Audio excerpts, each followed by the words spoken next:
go. Hi, I'm Dave Rhines, and I am sitting here with Joy Beckerman from the Hemp Industry Association.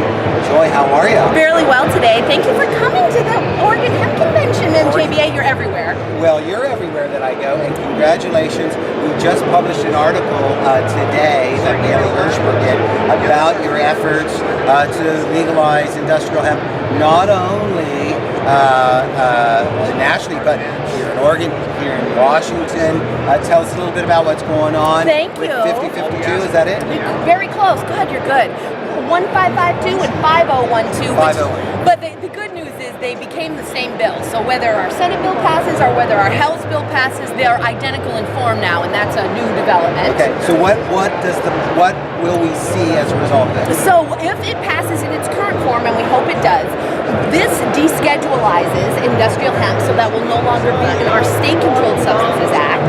But the marijuana growers, and we very much want to protect those huge investments because we have outdoor marijuana growers, they will be happy to know that this bill directs the WSTA and the Liquor Control Board, the Washington State Department of Agriculture and the Liquor Control Board, to work together to address standards, prevention of cross-pollination. That's right. Specifically. And so you were talking about that means how close can a hemp field be to a marijuana field? And how close can a marijuana field be to a hemp field? Exactly right. Yep, because and we're saying that that's going to be about 10 miles? Is that we're what suggesting that. The Hemp Industries Association is only to try, frankly, it's a non-scientific compromise because we want the marijuana growers to feel safe. We don't want the hysteria. But we prefer science, so we know that really 3 miles would be the absolute maximum. But until we can get hard data, we're all for 10 miles so that everyone can feel comfortable, particularly these folks who have invested hundreds of thousands, if not millions of dollars. In the licensed business. Yes. So what can we do at home, anybody who's watching MJ Headline News or MJ News Network, what can we do to support your efforts in hemp, whether we're in Washington, whether we're in Oregon, or somewhere else? Thank you. I think that the number one thing is when you hear the cross-pollination concerns to just say, hey, we know that 3 miles is the maximum, and let's urge our legislators and our various departments of agriculture. If you're here in Oregon, they call it the ODA. We call it the WSDA in Washington. Encourage your legislators and your departments of agriculture to say, hey, there is money to be made, there are jobs to be created, and we do have to make sure that we're addressing cross-pollination. But absolutely, here in Oregon, it's a different story. You've got the law. We have, well, you're in Washington with me, but the law is passed here, so they're ahead of us. That's right.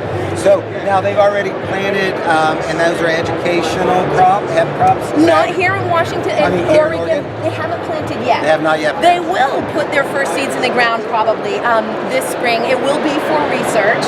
But under section 7606 of the Farm Bill, research includes the word market. And for us, we see that as a hole big enough to drive a hemp truck through as commercialization. Fantastic.